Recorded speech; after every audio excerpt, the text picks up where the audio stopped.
Hi there! Today's video topic is Stephen Few style visualization in Power BI. Stephen Few is one of the leading visualization and dashboard design gurus, I guess you could say. Whose main points are that you should, in your design, try to keep the focus on your data and reduce noise, and he likes the word ink, so reducing non-data ink. So keeping the clutter down, using color only when it actually helps you focus on what's important about your data, so avoiding overuse of color. Power BI added, or I should say Microsoft added to Power BI a sparkline option to tables and matrices. I think it was last year. It's kind of a half-baked feature, if I'm honest, but if you spend some time with it, you can get something that looks reasonably close to what you want it to be. I read Stephen Few's book last year and took a photo of one of the visualizations in his book. And for some backstory, at the very end of the book, he's got he published a data set and had a contest around who could make the best visualization dashboard product out of that data set. And he posted pictures of the winners of that, and also presented his example of what he thought would be the using that data set, an example of all of the principles in his book. So I've got in here a very bad photo that I took of the one that he said was the best. Again, best is relative to your opinion, but so this is the one he designed, and it's a little bit blurry, but what you can see is that he's a big fan of this dot kind of thing. It's usually a colored dot, like a red dot, to call your attention to the things that need paying attention to. So in this case, this is student performance, and he's calling out the kids that need help. So the ones that their grades are low, their attendance is low, that kind of thing. And he's got a bunch of spark lines in here and various visualizations and numbers and that kind of thing that makes it easy to compare down the line one kid to another. So keeping all of the data that you're comparing very visually close so that it's easy to make that comparison. And in Power BI, you can do something similar. So there's an option for doing a sparkline in a bar chart format or in line charts. Not in line charts, but adding a line spark to your visual. And I'll show you how to set that up in a minute. I just want to go over a couple things before we start. So this is using all out-of-box visualizations. There's nothing custom in here. And I left in here the field parameters, so you can swap out what is this dimension column here using field parameters. So I've got it by salesperson. You see how the values here changed. You notice this one is blank because this data set includes online sales, which don't have a salesperson attached to it. Same thing for the product subcategories, so you can switch between them. I've got another video on how to do field parameters, so if that's something you're unfamiliar with. All right, so let's get started with the demo. I'm just going to duplicate this page here. And all right, so we have a out-of-box table. It'll default to using this alternating row highlights, which I don't love, so I'm going to turn those off. It's in line with what Stephen Few is doing too. You'll notice he doesn't have alternating line colors here, minimizing non-data ink. So let's go into the visual settings and go to style presets and set it to minimal. And that line height is a little bit higher than I want, so I'm going to change the padding, turn that down a little bit. I'm just searching for the word padding in the search menu, and we'll leave it at 2, that's okay. All right, and then we're going to set up our conditional formatting. So the conditional formatting was on the variance percent and on the sales amount, where the sales amount was a bar. So I'm just going to click the little caret next to the fiscal year sales and go to conditional formatting and data bars. This one's pretty straightforward to set up. I'm going to use a light color here because our text is dark. I want you to be able to read the text. You can run into issues if you pick a dark color where it partially overlaps your bar, and so it gets kind of tricky to get the color readable in all situations. So data bar, negative bar doesn't matter because we don't have any negative bars, and left to right is good. So let's click OK. And for our variance, I'm just going to do the same thing there, but set it to font color. So if you're like me, you're tempted whenever you do the conditional formatting to set it up as a rainbow with a middle color, kind of like this. My hunch is that Stephen Few would not have every single line have color in this case, because you want to really call out one specific thing so that there's a focal point instead of having everything be the focal point. So what we're going to do is, let's see, that's the field we want to be using, and we are going to set, I'm going to set the minimum in this case to, let's do black, so that the quote normal amount is the normal color. And I'm going to set the middle value. So this is going to be stuff that's good, but not super duper duper good. So I'm going to set this, in this case, to kind of a yellowy green. That way there'll be a little bit of a differentiation between good and really good. And then highest value to this dark green is fine. So I'm going to click OK so you can see what happens here, but we're going to actually go back and adjust these a little bit. So this looks okay. You can see that there's, you can tell apart the ones that are like 195% versus 55% are different colors. When I switch it to salesperson though, you'll see that some of these people that are at 100% over last year are not showing up as green. So we want to adjust the threshold a little bit.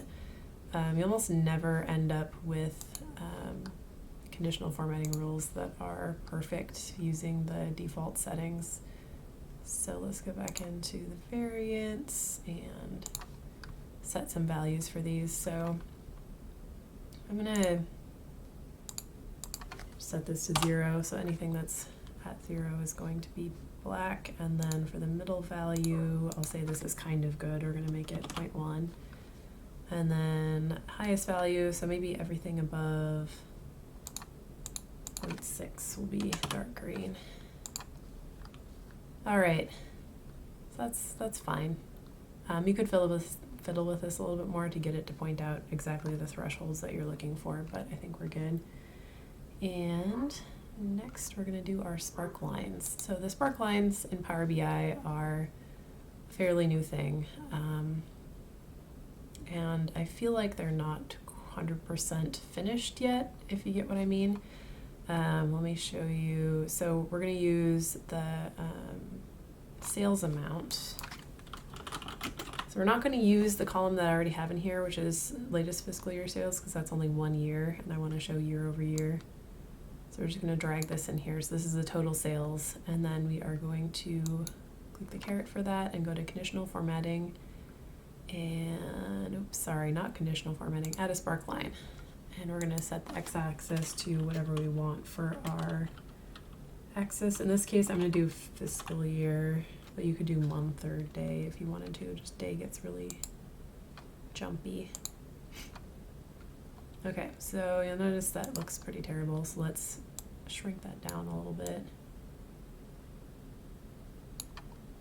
And now the header is too tall, so we're just going to rename this to sales trend. That looks better. And In my example, I had this as a bar chart, so we're going to change this one to a bar chart and then make the next one a line. And that is under the sparklines category here. So chart type, column, and so that we're not overusing color, I'm going to change these bars to dark gray, because once you get too much color in there, it becomes hard to have a focal point. So that one looks good. I'm going to take out the sales amount column now, because this is like total sales all time, and I don't feel like that's a useful data point here. And now we're going to do the online order trend. So that's this percentage online. This one is already overall, so we don't need to add another field here. So we're going to add another sparkline, fiscal year again. And you probably want the same axis if you're adding multiple sparklines in here, because it's not obvious what your axis is in the visual. So when you hover on these, it won't tell you what the date frame is that you're hovering on, like some of the other Spark visuals will. There's a custom visual, I think it's by OKViz, that has sparklines that when you hover on it, you get actual values. The problem with that custom visual is that it doesn't let you put extra table columns in there, so you can't really make this visual out of it, but its sparks are better if you just need sparklines. So you'll see that this gives you a hover tooltip that is completely useless and does not follow any of your formatting settings. So I've set this online orders percentage to be a % and to be rounded, and it is neither showing as a % or rounded here, which is super cool. And then this one, it's showing the percentage increase for the entire axis range, which is completely useless. The problem is when you go to turn these off, so if I go into the visual settings and go to general and turn off the tooltips, you'll see that they are already turned off. So you can't turn this off. It would be really nice if Microsoft would fix this to follow the tooltip setting in the visual. You can use a custom tooltip if you want. The problem with using custom tooltips in table visuals is that they're going to show you the same tooltip no matter where you're hovering on the table. So it gets a little bit tricky to have some data in that tooltip that's meaningful no matter where you're hovering, because it'll be the same for the whole row. I did on a whim try making a custom tooltip that was 1 pixel by 1 pixel to try and override the issue with the tooltip and use that instead, but it looks lame, so also not helpful. So we're gonna pretend it's not there and hope it gets fixed someday.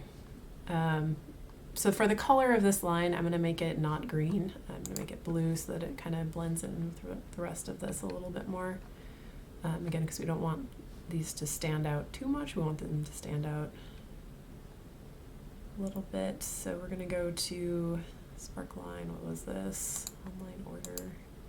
We're going to change this to blue. And I'm going to rename the title too, because I don't like it when the header goes to 3 lines. Okay, so now for our icons. So Stephen Pugh in his example has an icon that is calling out, in this case, bad things. We're going to call out good things. And it's in its own little column here. So to do that, there's a couple of ways that you can add that icon. You can either use the built-in conditional formatting icons, which if we go back to the example here, this one right here is the built-in icon. The thing I don't like about this is that you can't control the size. Not that you can control the size on this one either, but the default size I feel like is more reasonable for these guys than it is for this. It's also possible to make your own conditional formatting icons using SVG files. I'm not going to go into that here because it's really its own thing. And there's a blog article about how to do that. Maybe I can link that in the video description too.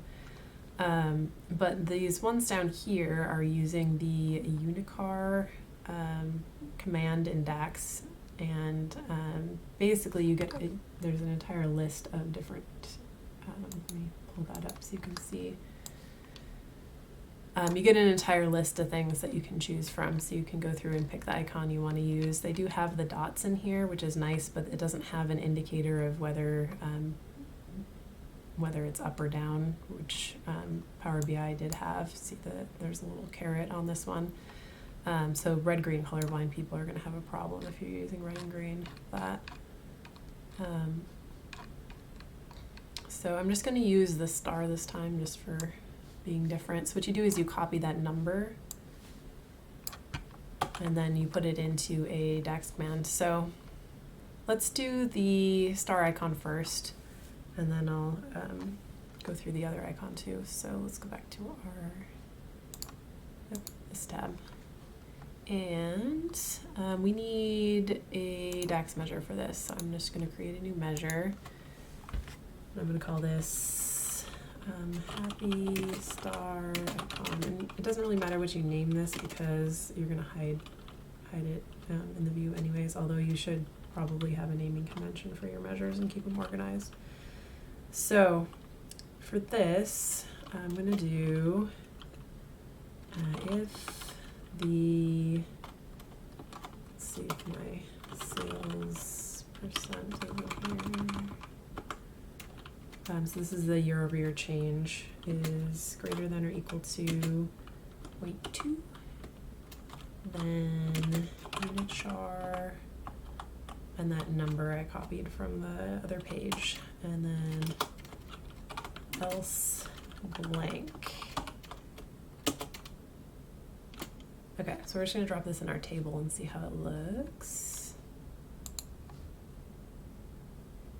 What did I do with it now? Happy star icon. Here we go. All right, so right off the bat, you'll notice that it put one down here in the totals, and that's because the total is greater than that percentage. So what we can do to work around this is we can use the has one value DAX command. So what we're going to do is we're going to make this a variable. We're going to make icon a variable so that it only has to be called once when we're checking our conditions. So what you would normally do here is say if has one value and then your dimension field, and then return the icon if it's true and blank if it's false. But in this case we're using field parameters, so we have multiple of these fields that it could be. So we're going to go through and have the DAX check, or rather check with the DAX if those have one value or not, and then return if any of those are true, our response. So do return switch. I'm going to do a switch statement with this just because I feel like it makes it a little more organized. True has one value, territory, and icon. We're going to do the same thing again for the rest of them. So has one value, salesperson, name. There's probably other ways to do this too. This is just the first way that I tried that worked. So, and has one value, subcategory. You would do this for each of your different field parameter options. And then we want our very last case to be blank. So what this is going to do is return blank if none of those are true.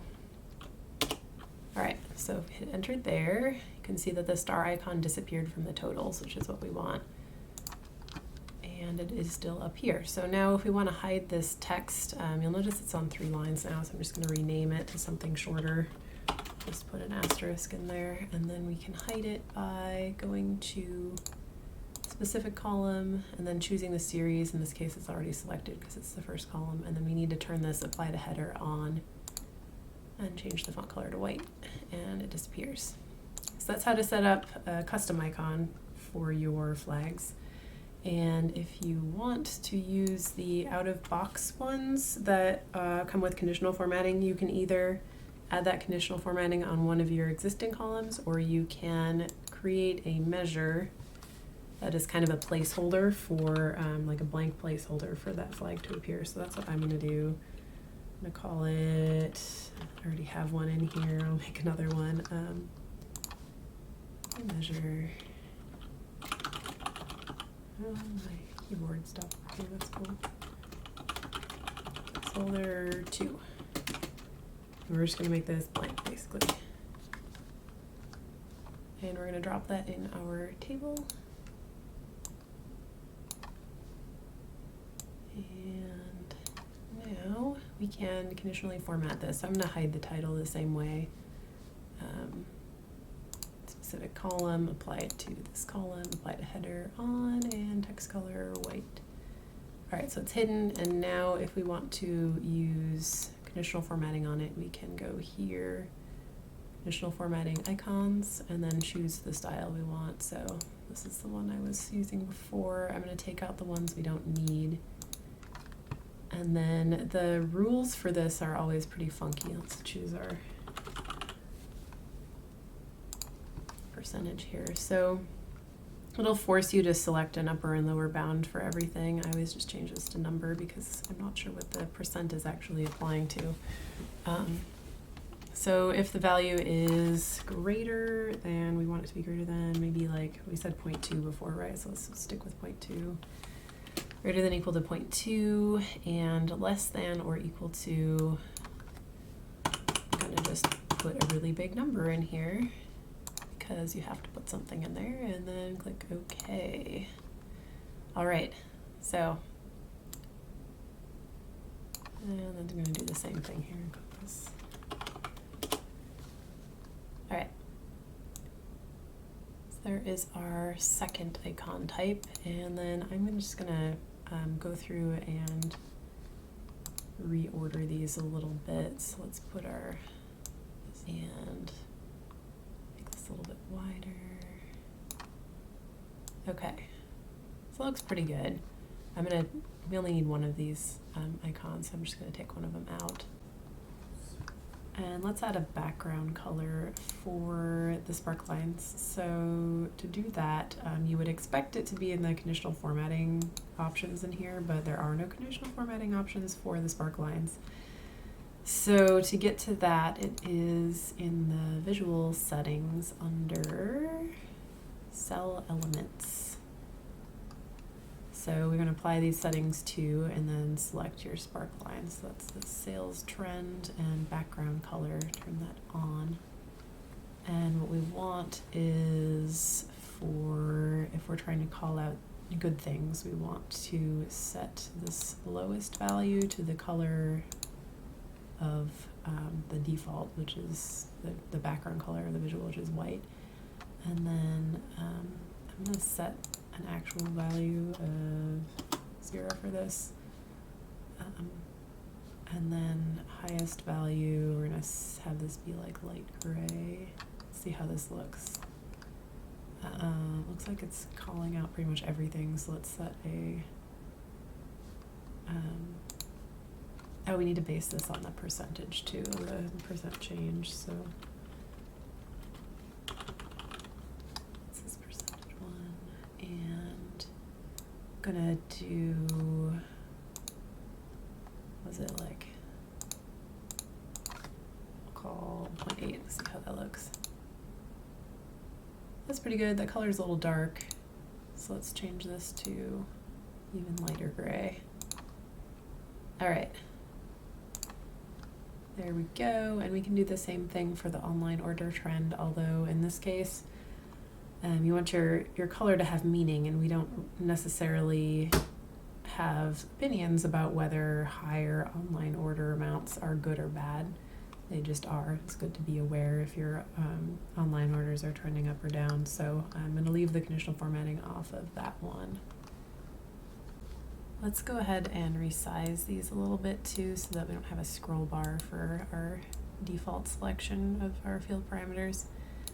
If you're wondering what's going on here, I have shapes inserted behind the visuals, the white shapes on a gray background. I do this sometimes because the background for visuals often doesn't have enough padding, and when you turn on the background, it looks a little weird to have the background be as tight as it is to the visuals, so I sometimes insert shapes behind them. So thanks for watching. That was Stephen Few style visuals in Power BI.